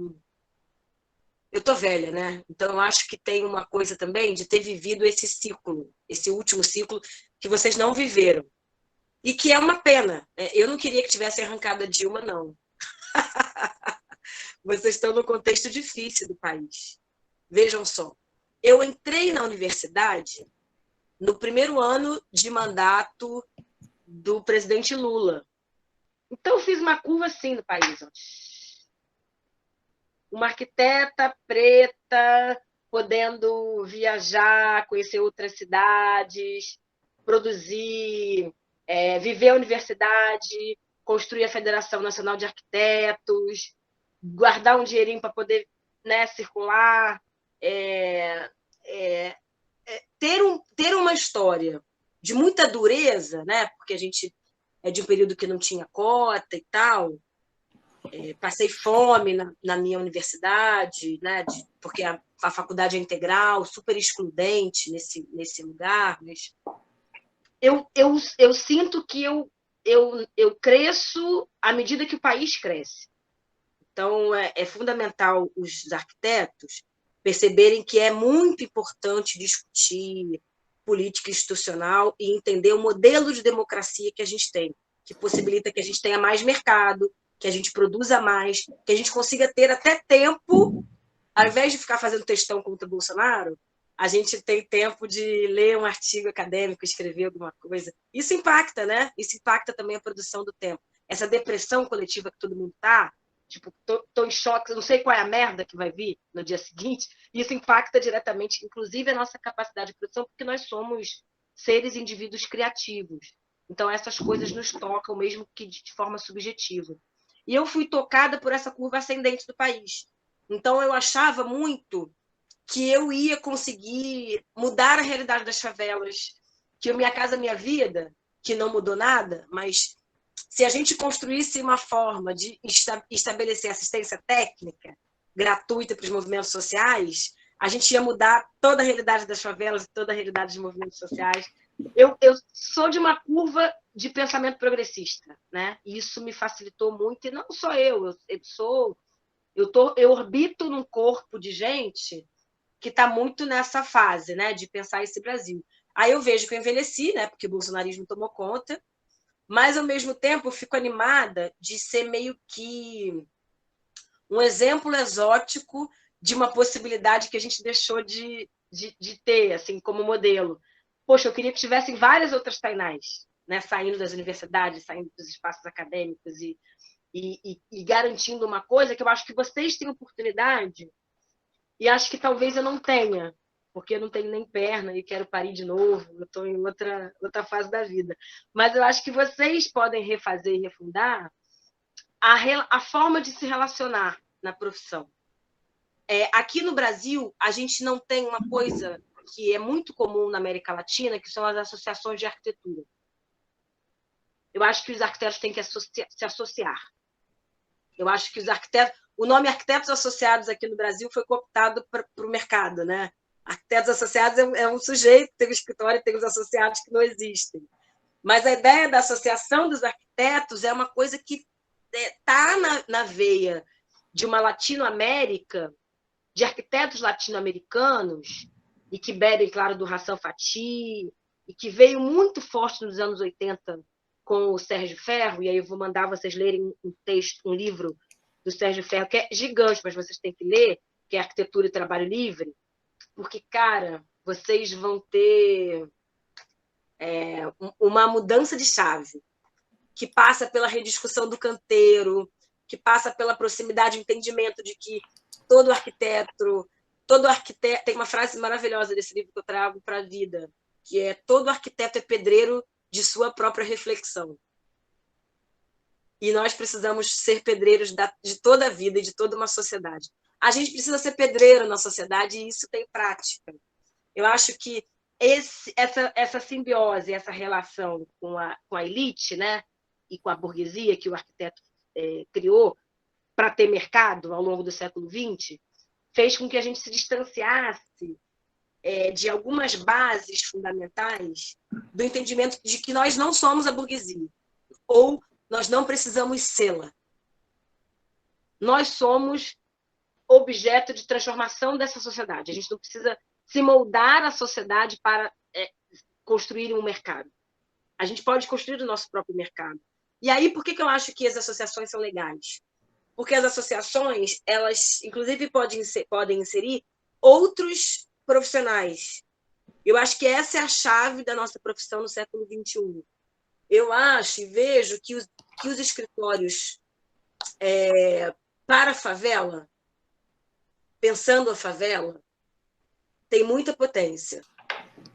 Eu acho que o Luiz falou um pouco, o Luiz bebe muito desse legado que eu sou, né, da assistência técnica, mas tem um gancho aí de futuro que a gente precisa dar, que é a construção de uma outra lógica, porque a gente consolidou a ideia de que pobre não paga, de que projeto de arquitetura para pobre é menor, é social. E, cara, se a gente pega as iniciativas do Terra Uma, se a gente pega Pedro Mendes da Rocha, Pedro Niemeyer não, por favor. Janelinha aqui do modernismo. Se a gente pega as referências de uma galera, como o Usina faz, mas eu acho que o Usina ainda bebe muito de um ciclo, que é o meu ciclo de pensar os movimentos sociais tradicionais e tal. Eu acho que tem um ciclo novo aí, de reorganização, inclusive, da própria favela, que o arquiteto ainda não pensou. Que eu acho que precisa pensar. Eu acho que o arquiteto, por exemplo, precisa ser um empreendedor de canteiro. Ele precisa construir soluções e vender essas soluções. Um movimento que os modernistas faziam muito. As casas modernas todas, a maioria, foram feitas para o arquiteto morar 1 ano e vender para o mercado. Se a gente pensar nas primeiras vilas operárias, né, pensar o que o Warszawski fez e essas iniciativas, sei lá, eu acho que a gente precisa dar um giro grande na profissão, entender que esse novo nicho de mercado que a gente tem que criar, ele não é simplesmente um nicho de mercado, ele é um giro na nossa reflexão de mundo. Não sei se você pega, Felipe, mas eu acho que é isso. Eu acho que se você der uma olhada no que o Sérgio Ferro, né, escreveu lá na Arquitetura Livre, e pegar o Hassan Fathy, Arquitetura para o Povo, eu acho que dá um bom caldo dessa reflexão aí. Você vai gostar.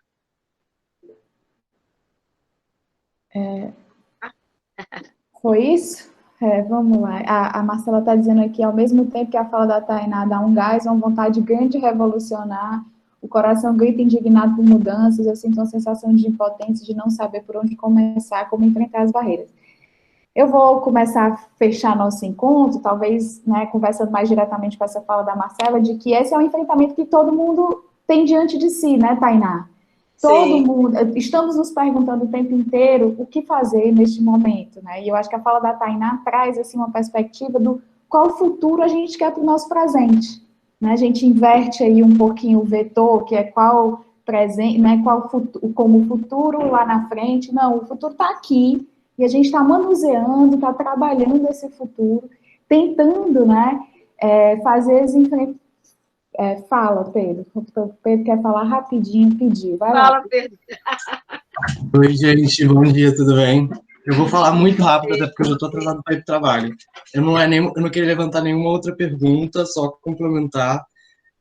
Agradecer a Tainá aí por levantar outras áreas que realmente elas não... Eu moro na Zona Oeste, então quando você falou da Zona Oeste, eu fiquei muito feliz. Porque muitas pessoas realmente não conhecem onde eu falo quando eu moro em Pedra de Guaratiba. E uma das coisas que você... Adoro, sou apaixonada. É muito lindo, né? E uma das coisas que você falou, que eu fui anotando e me identifiquei, foi sobre através das dimensões que a gente vê o mundo. E eu comecei a me questionar agora, qual dimensão eu deveria olhar, né? Por qual dimensão? E também você falou sobre a ligação do Covid com o mundo. Então, o que é o Covid, na real? para o que está acontecendo, né? O que o Covid está trazendo? Tipo, literalmente são mais de quase 100 mil mortos só no Rio, mas ele tem uma outra justificativa. Brasil, pelo amor de Deus. Brasil. Ele tem um outro aprendizado aí atrás que a gente ainda precisa decifrar. E eu fui elaborando uma pergunta que tem até a ver com um pouco da Marcela, e fala do hoje e do futuro, mas como construir o hoje para o amanhã, né? Porque a gente sempre tende a pensar. Tem uma galera que pensa muito em construir para o futuro e tem uma galera que está tentando ainda resolver o hoje, o que está acontecendo hoje. Então, eu só queria levantar essas questões também, porque elas estão totalmente direcionadas ao tempo e espaço que a gente vive. E sobre essa questão da negação que a gente também tem com a minoria, com a favela. E essa terra que a gente consome, foi muito legal essa condição habitacional que você trouxe, que a gente, esses olhares. Eu só queria ter falado isso mesmo. Obrigada, querido, obrigada. Eu acho que aí eu posso fazer uma fala de fechamento, Júlia, o que você acha? Claro, e aí logo na tua sequência eu também me despeço e a gente fecha por hoje. Eu ouvi um Tainá. É o Fernando. Eu só queria, no fechamento, se você pudesse colocar sua opinião rapidinho sobre o Congresso Mundial dos Arquitetos. Tá, muito obrigado. Nada, imagina. Vocês jogaram quase que uma aula de novo inteira, né, malandras? Eu fiquei muito tocada com a fala da Marcela, que eu não gosto. Eu gosto muito dessa sensação que às vezes a minha fala provoca, de botar um gás em vocês, né? Coisas extraordinárias já aconteceram depois dessas falas. Vocês se organizam em cooperativas, vocês fazem escritórios de modelo, vocês tocam laboratórios de pesquisa de favela, enfim, tem uma coleção de coisas que saem a partir dessas provocações e faço votos de que a gente combine uma vez por ano da gente voltar e se bater, assim, fazer uma reavaliação da conjuntura para alinhar esses futuros, né? Porque são vários futuros possíveis. Marcela, eu não quero te ver com sensação de impotência, porque a impotência ela gera imobilismo, né? A gente pode cair numa armadilha de construir um pouco no diálogo, acho que foi Fernando, o rapaz anterior que falou, dessa coisa do hoje, né? O imediatismo do hoje, ele, claro, ele precisa estar presente, né? Eu sou muito materialista nesse sentido. Tá, como é que dá para resolver o saneamento básico no Brasil hoje? De tais e tais e tais formas, derrubando o marco do saneamento, fazendo isso, fazendo aquilo. Mas, sem dúvida alguma, por que eu lanço essas provocações que miram no futuro? É porque o futuro não vai se derrubar sozinho, né, gente? É preciso consolidar uma trajetória, um tempo histórico que vá arrumando e organizando as transformações. Vejam vocês, as grandes transformações históricas do mundo, elas foram, na verdade, construídas a partir de insurgências. Se a gente pegar a Queda da Bastilha, a Revolução Africana, se a gente pegar a Guerra de Secessão, todas as grandes mudanças aí do polo econômico, até a queda do muro, enfim, as mudanças estruturais sociais, elas vêm num lastro de revolta, mas elas, na verdade, são um acúmulo de substâncias. Eu acho que eu sou mais daquelas que pode até guardar dinheiro para comprar o álcool, para vocês tacarem fogo, mas eu gosto de guardar os insumos e as substâncias para a gente conseguir consolidar essa revolução. Então, assim, eu acho que eu sou uma plantadora dessas ideias insurgentes que vocês vão burilando, melhorando e construindo ao longo do tempo. O incômodo, ele é necessário demais nesse contexto, é preciso se incomodar. E o fato é que a gente virou uma nação de não incomodados, de submissos e reverentes, de certa forma, a um modelo que não nos cabe. Por isso que eu bato tanto no modelo eurocentrado, por isso que eu bato tanto na academia branca, por isso que eu bato tanto nos livros que vocês costumam ler. por isso que eu bato tanto no Yangel, porque é preciso mudar a estrutura. É preciso criar o incômodo, estabelecer esses parâmetros de incômodo para a gente entender para onde a gente está. Poxa, porque se está incomodando, tá, qual é o modelo que vem? E aí que entra, acho que a nossa importância, inclusive, enquanto acadêmicos, enquanto pensadores, né, dessa cidade. O que eu acho hoje? O que está dado? Passando pelo Congresso, eu acho que é uma oportunidade, viu? Por mais que eu entenda, bem, a pandemia pode até democratizar mais o Congresso do que a gente imagina, porque R$1.000, R$1.500, sei lá, ninguém merece, mas o Congresso pode ser uma virada de chave, né? Se a gente tiver fôlego suficiente para se contrapor ao padrão, né? Porque tem uma norma muito grande que impõe uma arquitetura mainstream que não nos cabe mais no Brasil. Afinal de contas, a gente acabou de contratar Porto Park, Calatrava. A gente quer beber dessa super arquitetura, sendo que a gente não tem uma super sociedade. E a super arquitetura só consegue se estabelecer se a gente tem uma super sociedade. A gente precisa investir na super sociedade. Quais são os nossos valores? O que a gente está falando e fazendo para o nosso meio ambiente? Quais são as soluções sustentáveis e sustentadas para as nossas cidades? Qual é o lugar dos pobres nessa cidade? Te digo que nenhuma cidade europeia recebeu nem o Calatrava, nem o Frank Gehry com o IDH de Cabuçu, ou o IDH do Morro do Urubu, ou o IDH da Rocinha. A gente só pode perder tempo pensando e formulando Calatravas quando a gente consegue construir a nossa macroestrutura, nossa superestrutura urbana. E a gente não tem. Então, o meu incômodo, talvez, com o IA e a minha conversa com a Tatiana... Aliás, vocês viram a entrevista com a Tatiana Bilbao? Acho que é interessante para pegar quais são os meus incômodos e quais são as expectativas dela. Acho que está lá no site do IA. Porque, na verdade, os arquitetos mainstream vêm com um debate das sociedades que já estão na macroestrutura, que já estão com a vida resolvida. Nós não estamos. Nós vamos apresentar o quê no Congresso Internacional de Arquitetos, que é no Brasil, que é no Rio de Janeiro, que é na pequena África? Olha que eu chego até a ficar arrepiada. Como a gente consegue pensar um país que consiga projetar uma arquitetura que mire, de fato, nas soluções e nas nossas preocupações. Eu queria que, por exemplo, a gente estivesse recebendo o Congresso Internacional de Arquitetos, onde a gente tivesse um puta museu da escravidão e do debate racial na pequena África brasileira. Eu adoraria, mas a gente não está nesse pé. A gente sequer consegue manter a casinha do José Bonifácio aberta, de 2 andares. O que dirá fazer um museu do debate racial? E aí a gente tem tanto o Museu da Barata quanto o museu... Quem gostar, por favor, vamos tomar uma cerveja com máscara e álcool em gel para a gente falar sobre arquitetura pós-moderna, porque sequer é boa arquitetura. Então, o que eu quero do Congresso e do debate de cidade futuro?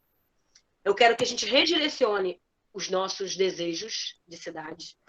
Então, os meus desejos de cidade hoje, eles estão relacionados a bem viver, eliminação do racismo ambiental, uma nova lógica de relações de produção.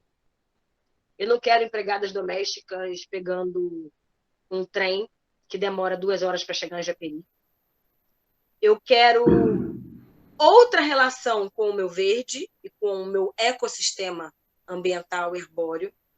Eu quero que a minha filha ande a pé, sem precisar ter medo da violência urbana. Eu quero a juventude negra viva e eu quero ter soberania para decidir os rumos da minha democracia e do meu país.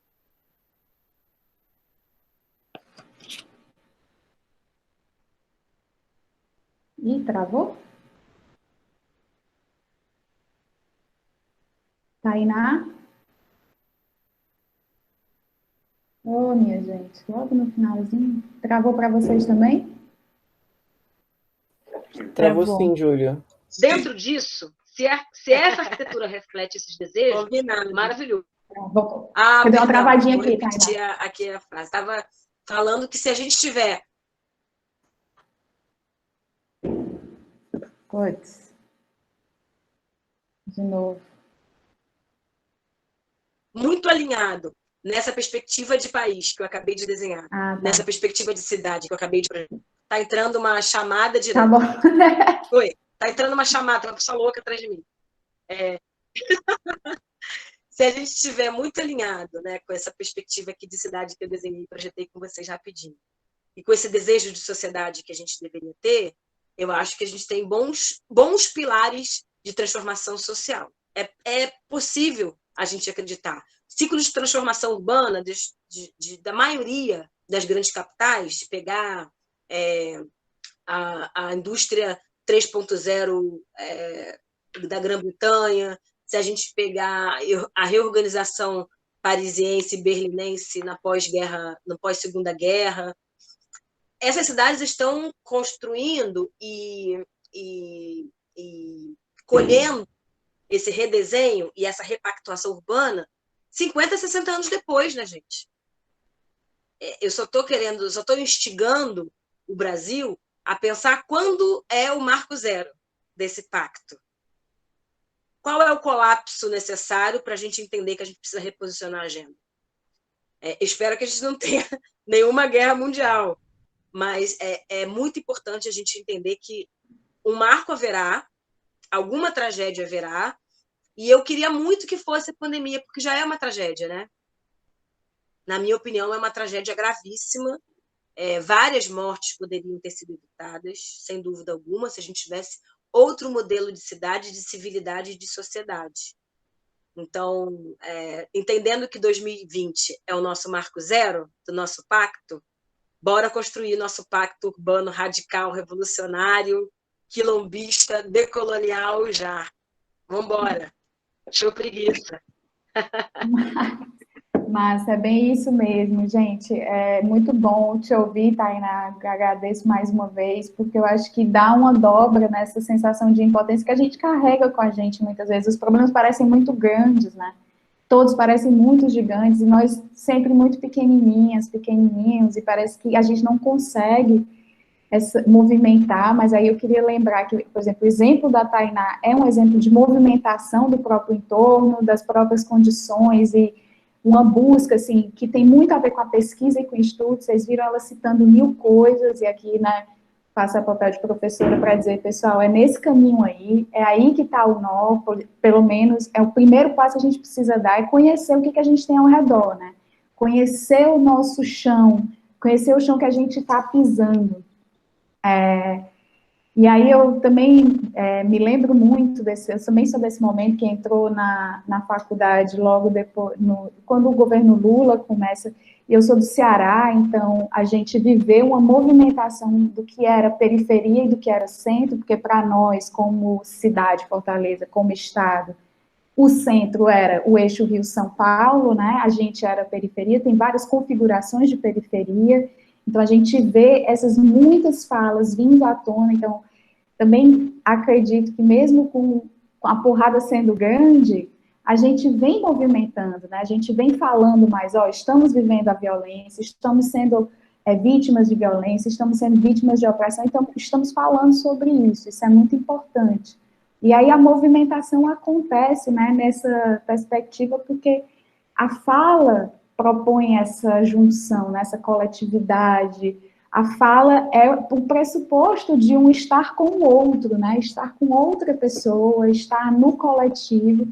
E aí eu acho que a sala de aula é um microcosmo, assim, de Claro. representação, de onde a gente pode fazer isso, né? A Tainá falou isso super bem, não vou me repetir, mas só para lembrar, assim, vocês que existem coisas acontecendo, né, Tainá? As coisas estão acontecendo. A gente pode pegar os bondes já andando, a gente não precisa inventar a roda sozinho, né? Existem esses coletivos, por exemplo, Luiz Fernando já falou sobre essa associação de arquitetos da favela, que vem bem na linha do que a Tainá está propondo. Então é isso, gente. Show preguiça. Ainda bem que ela falou a palavra, não fui eu. Então já estamos nesse. Acho que estamos podendo, né, tomar essas decisões também. Então é isso. Agradeço muito a Tainá e também vocês. Eu vou dar um spoiler, que é, na verdade, um jabá. A gente começou os cursos do IAB Compartilha, que é o programa de formação continuada do IAB, e eu darei um curso, que é em projeto urbano decolonial, quem tiver interesse, quiser saber mais de como são os projetos em África, vai ser super legal. São 3 aulinhas, meio um sistema meio Zoom, que nem esse aqui, mas acho que vai ser super bacana para quem quiser se aprofundar no debate de projeto, tá? Boa, porque a vinculação histórica e a leitura do momento histórico tem a ver, né, com isso da gente estar com os outros e aprendendo, e a impotência meio que vai ficando menorzinha nesse processo. Tá bom. Então é isso, gente, vamos almoçar. Beijo, meus queridos. Obrigada, Júlia. Obrigada, Tainá. Qualquer dúvida, @ Tainá de Paula RJ nas redes, vocês me procurem. Pronto. É isso. E só para te dar um toque, que próxima terça a gente vai conversar sobre essa conversa. Então, ela não termina aqui, ela não morre aqui. Legal. Vai ter outra... Reverberando.